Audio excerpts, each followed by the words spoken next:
Star Wars Battlefront 2, the game that lets you fight all the classic battles any way you want. Now lets you fight on all new Episode 3 planets, fight as a Jedi, and for the first time ever, fight in space. Even board a Star Destroyer and take the battle inside. From any side, in any vehicle, with any weapon. Star Wars Battlefront 2 on November 1st. You fight again. Rated G for teen.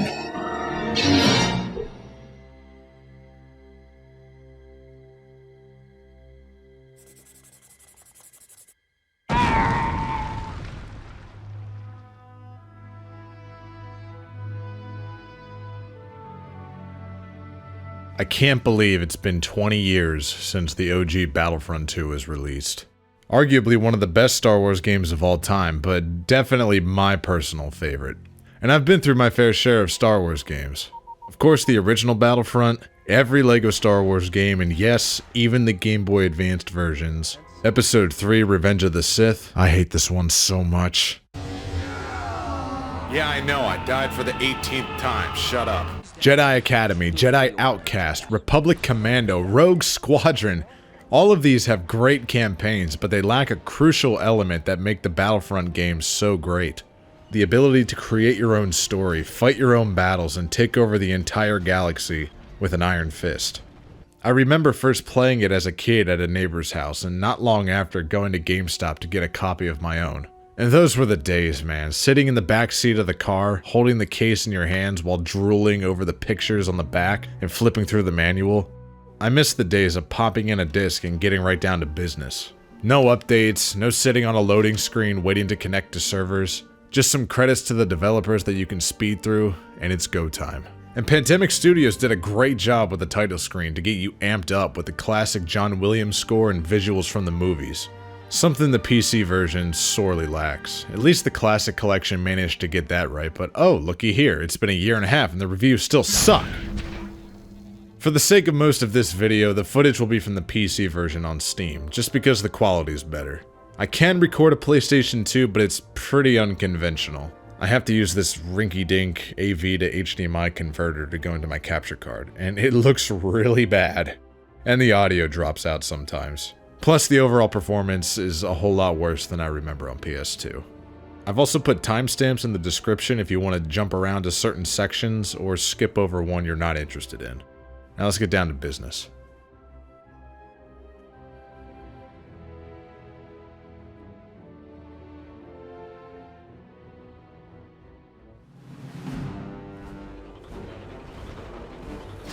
The story of Battlefront 2 isn't considered canon, but it's meant to show the fall of the Republic and the birth of the Empire.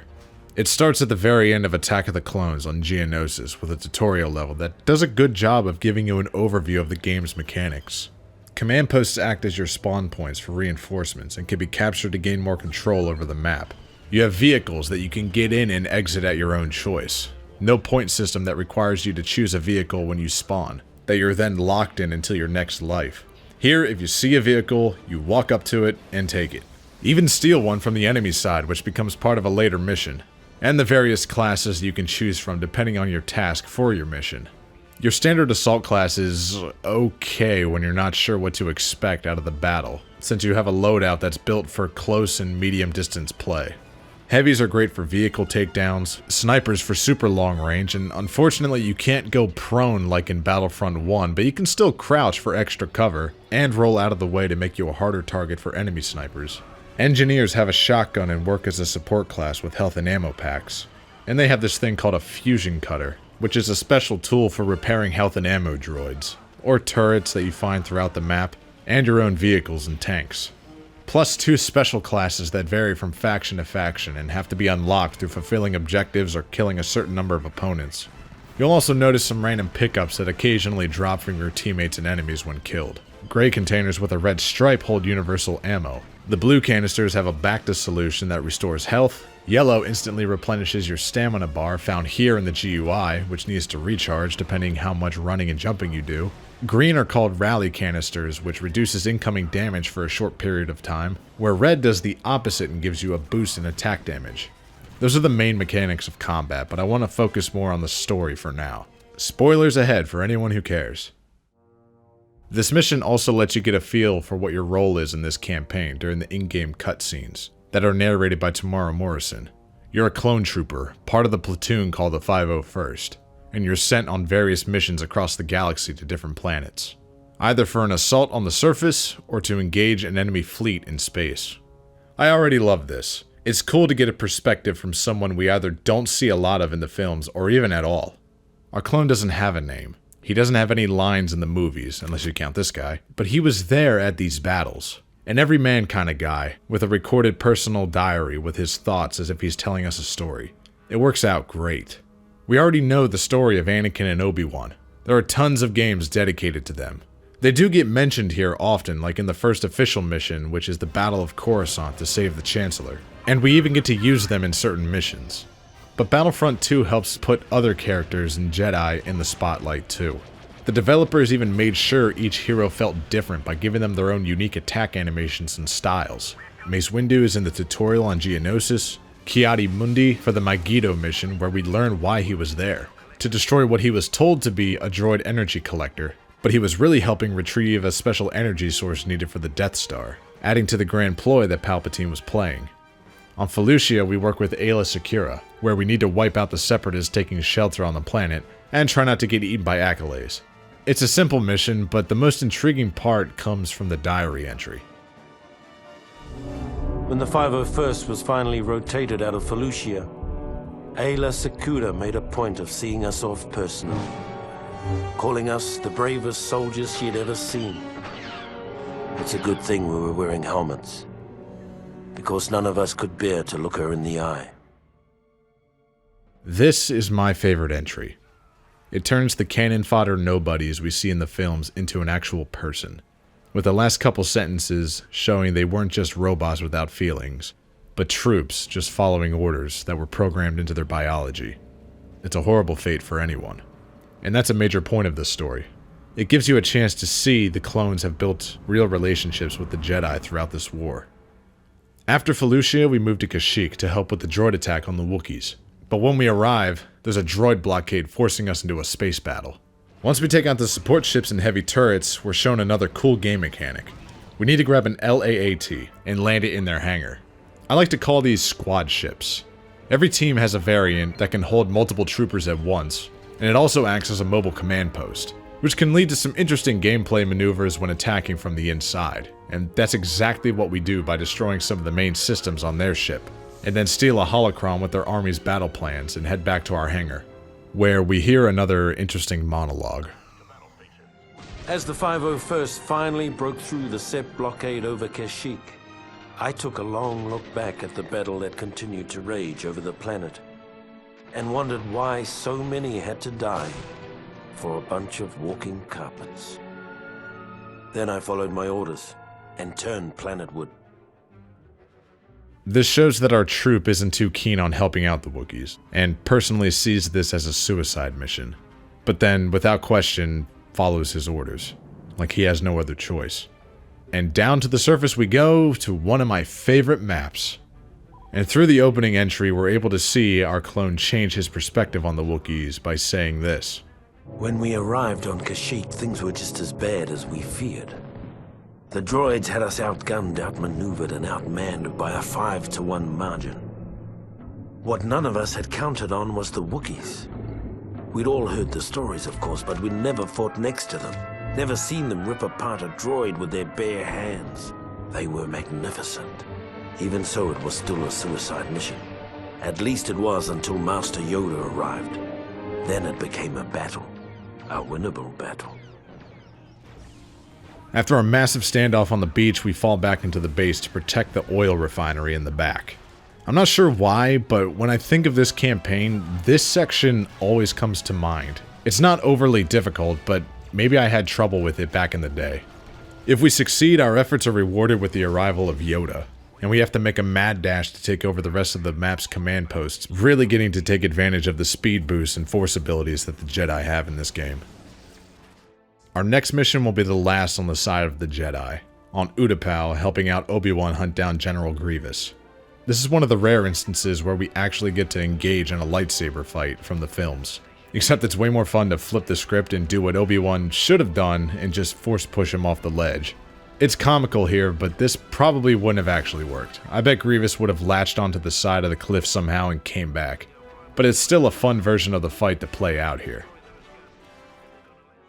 Assuming you've seen Revenge of the Sith, you already know what's coming next. In the background during our missions, Palpatine has been working on his own mission, where the Republic officially dies and the Empire is born. We're also met with one of the more somber journal entries. What I remember about the rise of the Empire is how quiet it was.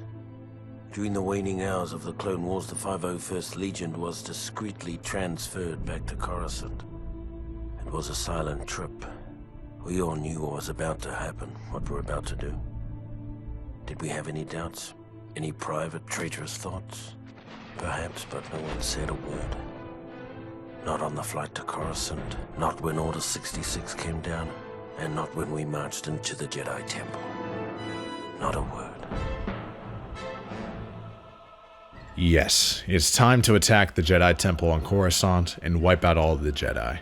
And I'll give the missions credit, they're not all that easy, especially when you're using a blaster against a lightsaber wielder, which everyone knows are preposterously overpowered.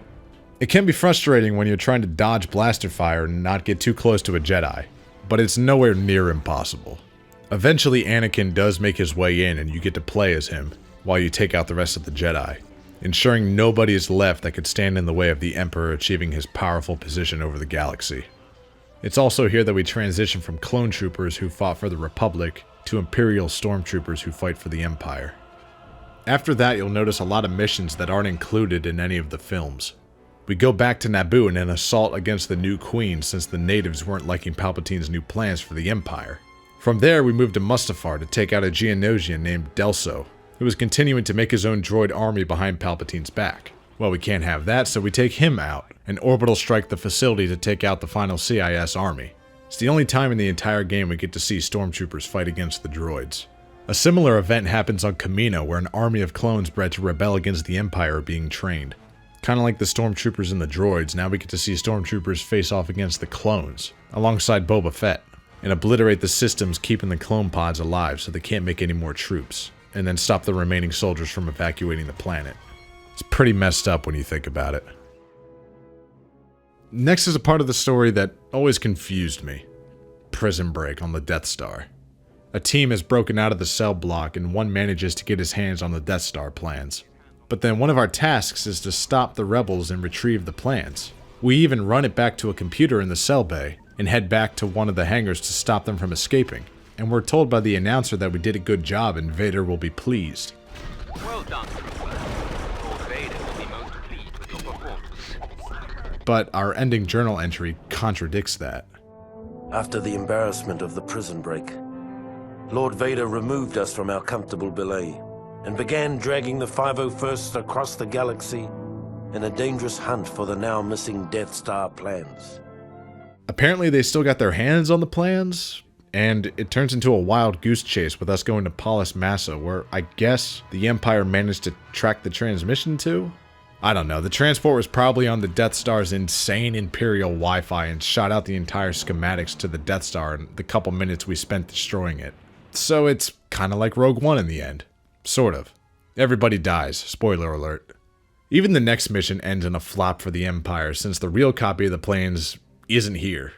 But we do pick up traces of where they can be found. That brings us to probably my favorite mission from the campaign, recovering the plans on the Tantive 4. It's a complete reenactment of the opening scene from A New Hope, starting by busting down the door and Vader coming in to lay down the law to get the whereabouts of the Death Star plans. Unfortunately, there is no defend the Death Star space battle, which could have been a cool mission. It could have worked as a guaranteed loss, where no matter what you do and how well you do, you always lose. Instead, we travel down to Yavin to infiltrate the rebel base on foot, to make them pay for what an embarrassment they made out of the Empire. Surprisingly, taking us then to our last mission, where we land on Hoth to blow up the shield generator so Darth Vader can make his move to catch up with the rebels. Oddly enough, that's where the campaign ends. I really enjoy how it tries to fill in the gaps between the movies and various scenes to let us witness how gruesome the shift was with the birth of the Empire. But it's unclear whether or not our trooper was killed in battle, which would explain why he didn't go to Endor. Or maybe he retired after decades of fighting. I'll let you decide. As expected, the campaign is basically a quest to conquer and control the whole galaxy. That's the story of Star Wars in a nutshell, but it doesn't have to be ruled by Palpatine and the Empire. Enter Galactic Conquest, which essentially puts you in the seat of the Emperor for whatever time frame and faction you choose. If you choose the clones, you're pitted up against the droids, and vice versa. And same if you choose the Rebels or the Empire.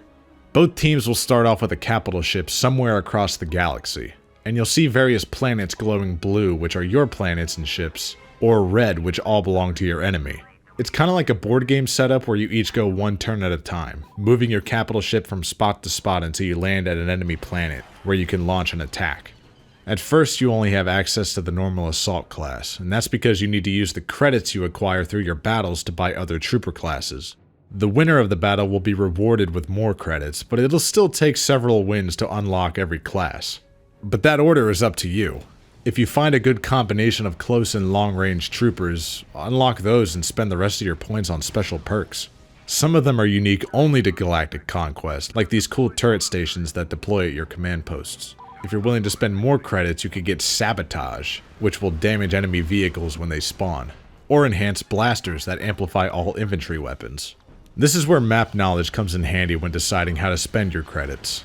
Buying Sabotage when you're fighting on Tatooine would be a mistake, because there aren't any vehicles. And unlike when you buy a new unit, the bonuses only last that single battle. Which is a good thing, because if you buy the leader perk one time for 800 credits, and use it forever, the game would already be over, not even worth finishing. Although the AI can be pretty tough. Even though a human player is basically a god among men in this game, sometimes the AI just decides you can't play for a couple minutes and will gang up on you. Or you'll find that as you're mowing down enemies, your ticket counter seems to be dropping just as fast, if not faster. These Galactic Conquest games can go on for a while, and you won't always win or have an easy time. Even if you're good with a blaster on the ground, I hope you're just as good at piloting a starfighter, because every now and then your capital ships will cross paths, and you're forced to engage in a space battle. And there's a couple ways to walk away victorious from these. You could spend your time in dogfights with the other fighters while trying to dodge all the ion cannons from the enemy support ships, or you can be real ballsy and infiltrate the capital ship and destroy some of the main systems from the inside like the one campaign mission, which is my preferred way to do it. You can't destroy everything, but the shield generator, engines, and life support systems are all up for grabs. At the very least, go for the shields, because trying to brute force your way through with fighters just takes forever. And while you're in there, knock out the auto defense systems too. It's not needed to cripple the ship, but it will make taking out the rest of the components found around the outside a lot easier to get with their turrets down. Winning these battles is really important, because the losing team will need to build a new capital ship on a planet they already control, which can set them back quite a ways depending on how the game is going. If you're lucky, you'll catch them hanging out around their last planet. Then if you win the space battle, you can immediately attack their last outpost. If you come out on top, you win Galactic Conquest, and you get treated to one of my favorite parts of the game, which are these little in-game cutscenes, like in the campaign, showing the winning team. One shows Mace defeating Palpatine and Anakin staying with the Jedi. Another shows a timeline where the CIS wins with Palpatine in control. Darth Maul is still around, and Dooku kills Anakin. Crazy stuff. If the Empire wins, we see Han still in Carbonite, Leia getting choked out by Vader, and Luke submitting to the dark side and joining the Emperor. And winning as the Rebels pretty much shows the end of the original trilogy. Palpatine gets thrown down the Death Star's shaft, never to be seen ever again. Luke goes off to rebuild the Jedi Order, which still gives me goosebumps. And it ends on a shot of the gang hanging out by the Millennium Falcon. Masterpiece. We need a modern version of Galactic Conquest. Just a giant open lobby of 64 or more players on each side, but instead of a board game, it's just an open, humongous map. Make it a collaboration of your team forming squads of troops to dispatch across the galaxy to different planets, coming at a light speed and touching down on the planet, all on your own. No transitional cutscenes. That's something I would pay $70 for. We've covered the main time commitment and story-driven aspects of Battlefront 2, but there's still a whole lot more to go over.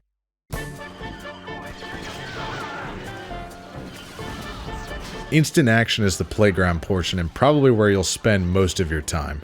No fixed missions you have to complete in a certain order or road trips across the galaxy just to experience a map one time, no. Browse a list of 18 ground maps and 6 space battles, pick a planet, game mode, time period, and you're off. I will say it's a damn shame we didn't see all the maps from Battlefront 1 here in the vanilla game because those are arguably better than Battlefront 2. But I'm playing devil's advocate. These maps are still fantastic and a blast to explore, being free to fight your own battles and make up a story as you see fit across iconic locations from the prequel and original trilogies. And in some cases, you can mishmash the two together. We never saw the clones fight the droids in Jabba's palace, or the Death Star, but now we live it. Utapau and Coruscant aren't even in the original trilogy, but we can join the rebels as Luke to protect the new Jedi Order. It's such a no-brainer thing to implement and just adds to the fun and imaginative side of this game. Some maps are locked to their respective eras. You can't have the Clone Wars on Hoth or Endor, but that's not a make or break by any means. Besides, that's why mods exist, but we're not there yet. Conquest is your main default game mode. 2 sides, usually an even number of command posts, either split in half out of the gate or 1 for each team while the rest are in neutral mode. The first to either eliminate all enemy troops or capture every command post and hold them for 20 seconds without any interference is the winner. And it's all-out warfare. And you get to experience and play around with all the different classes and their unique loadouts. Grenades getting tossed left and right, taking out allies and enemies, rockets flying, vehicle fire, snipers picking you off, those seismic bombs that go except they don't do that in the game, what were you thinking? Recon droids, landmines, jetpacks, neurotoxin. And who could forget the signature iconic lines being shouted out from all the troops? Just like the simulation. Die, brother. Slow down! You are a killing machine! Hit the dirt now! Baby.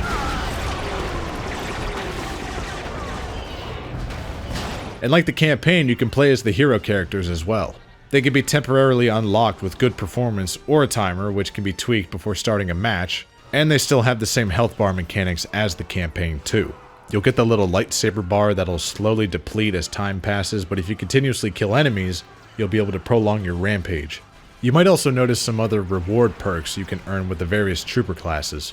These usually come from getting a certain amount of kills in a single life, like with the pistol and shotgun, unlocking a more powerful and, in the case of the pistol, game-breaking upgrade that I sometimes prefer over a lightsaber user. Headshots with a sniper gives you the beam rifle, which...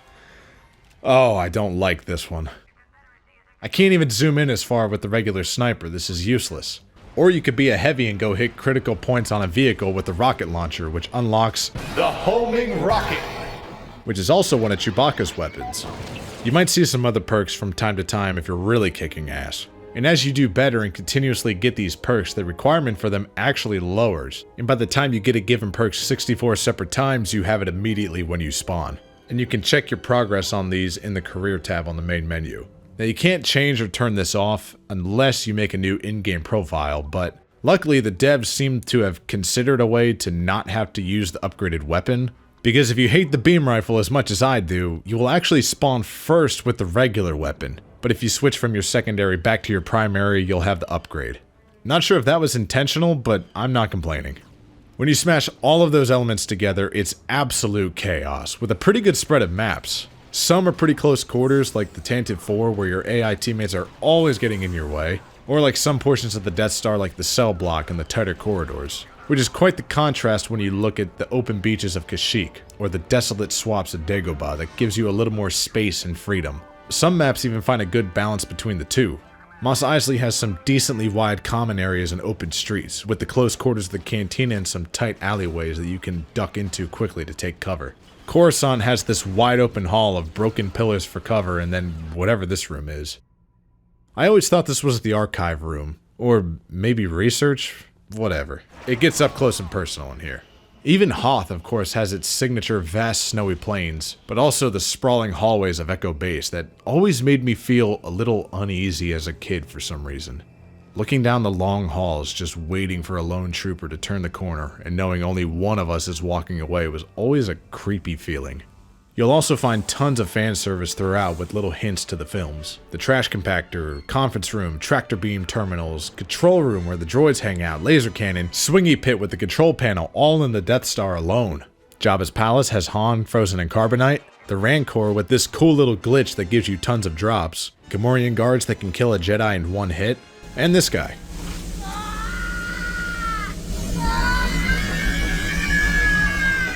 The bunker on Endor with the Death Star in the sky, Yoda's hut on Dagobah with Luke's X-Wing campsite and the cave where you can hear Darth Vader's breathing, the Death Star map on Yavin 4, the thing that Obi-Wan and Yoda watched Anakin kill all the Jedi on Coruscant. This game was made for the fans. I also like how there's the occasional interactability with the environment, like the control panels I just mentioned on the Death Star that control these bridges. Taking them out or repairing them is a very valid strategy depending on where your team is. Or the large wooden walls in the gate we see on Kashyyyk that can be destroyed. They're usually small things that won't necessarily be the sole reason a battle is won or lost, but it's just cool to have the option to use them. Even something as simple as an automatic door can add some dynamic play by using it as a shield if you time your shots right. As you can tell from my little tangents, while there is an objective, there's still plenty of freedom and downtime in a battle to where you can think about these things. You have these quiet parts that you can find across the maps, where you can retreat and have a second to yourself, turning off the music and going to one of the more scenic parts away from the battle, and just soaking in the ambience that the developers put so much care into. Dagobah is one of my favorites to do this in. The crazy mixture of different creatures calling out with the cozy overcast visuals feels both a little creepy but also comforting at the same time.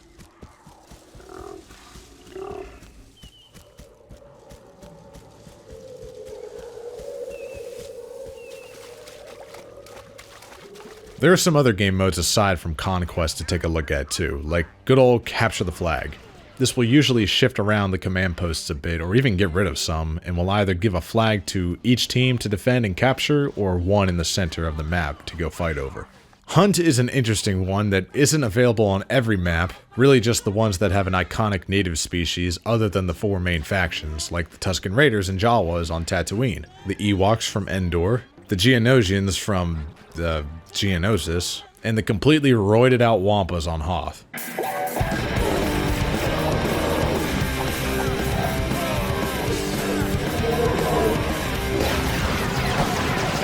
It's a neat idea. Even though I don't find myself playing this one very much, this to me seems more like a kick back and have fun with your buddies kind of game mode. The only game mode left is Assault, which is mainly found under the Space Battle section. It's basically the same as Conquest, but instead of capturing command posts, you're trying to destroy the enemy capital ship, just like Galactic Conquest. I'm a big fan of these battles, and you aren't a true Battlefront 2 veteran if you don't remember doing this. Isn't this cool?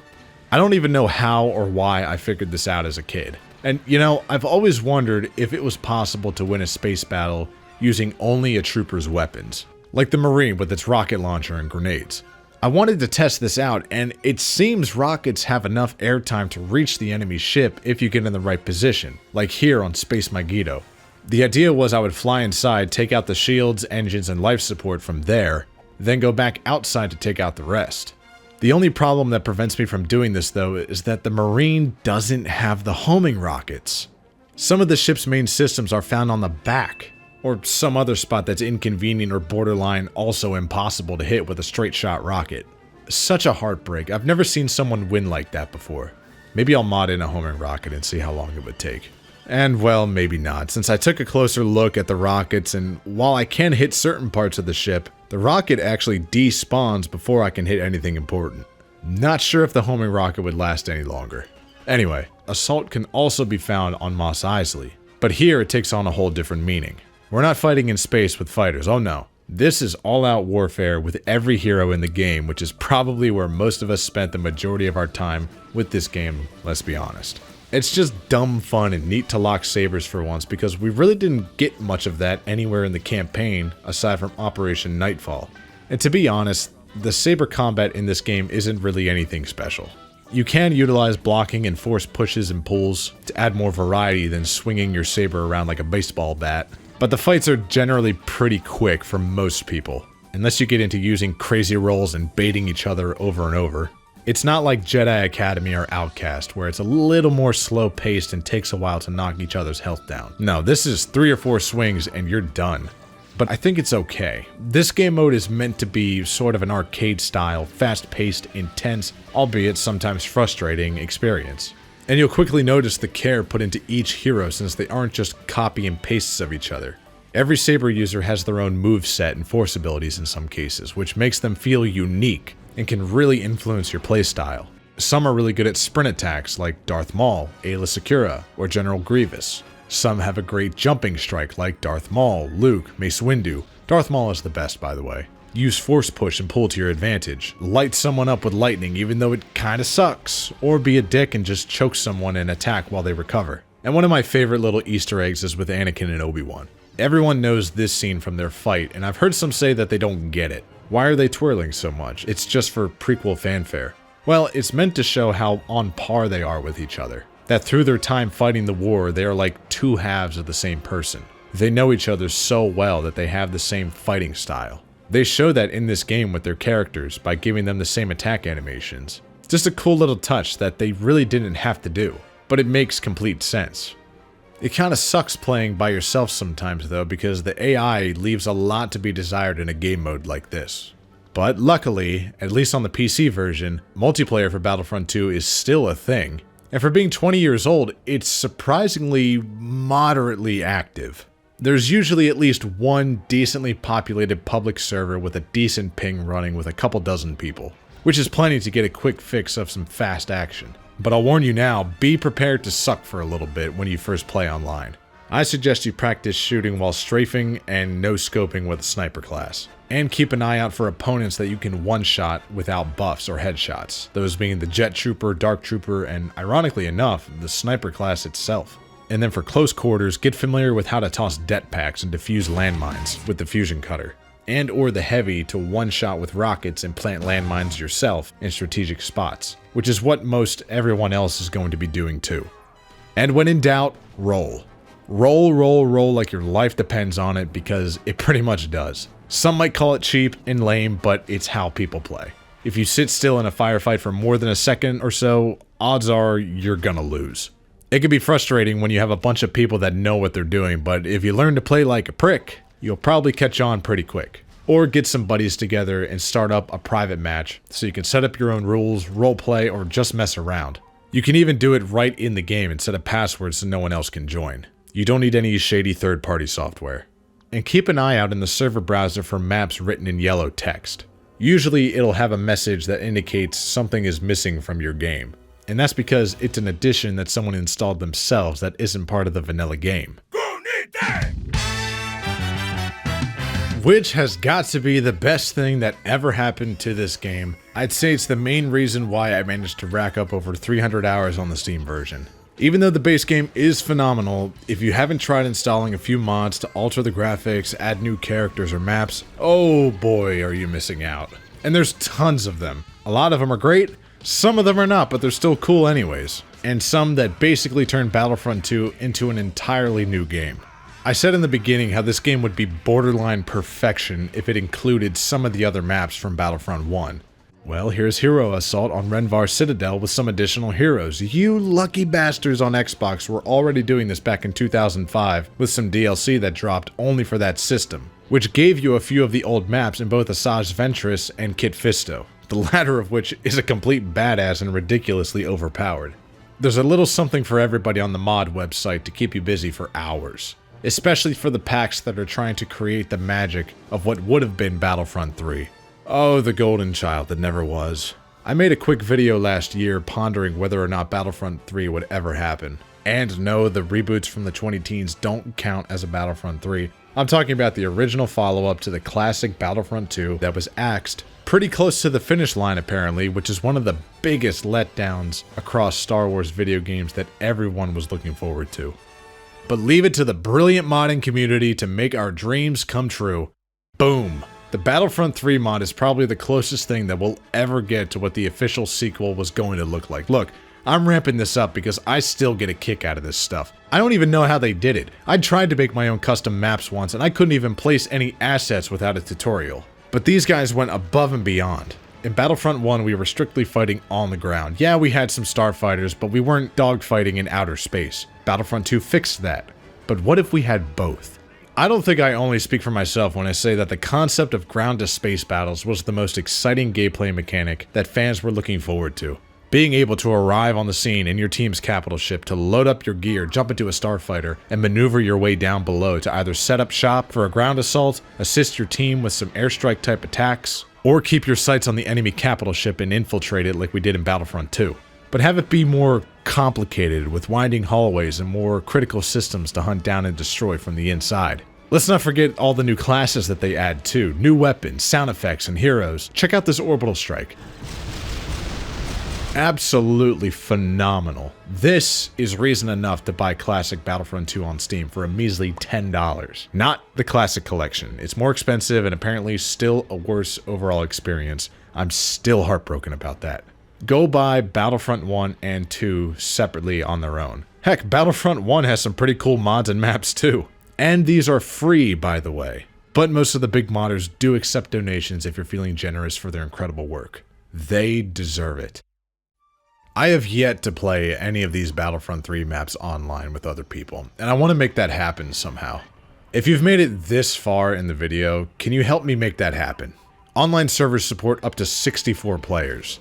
Can you imagine the chaos and fun we would have if we somehow lined something up? That would be legendary and worthy of this game for a 20-year anniversary present.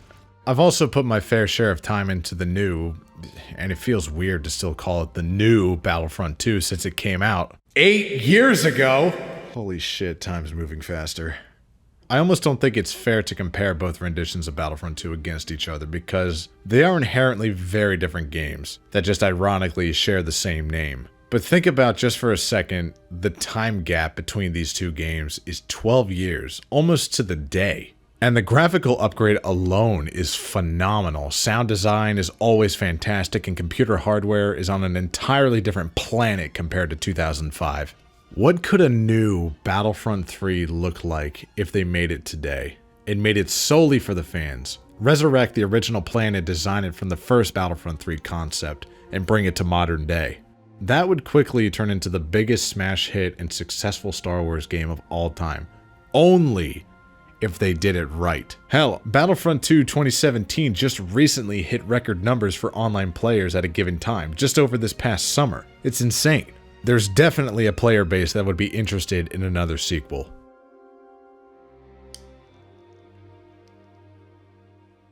I don't know if Classic Battlefront 2 is my favorite game of all time. I don't even know what number 1 is off the top of my head.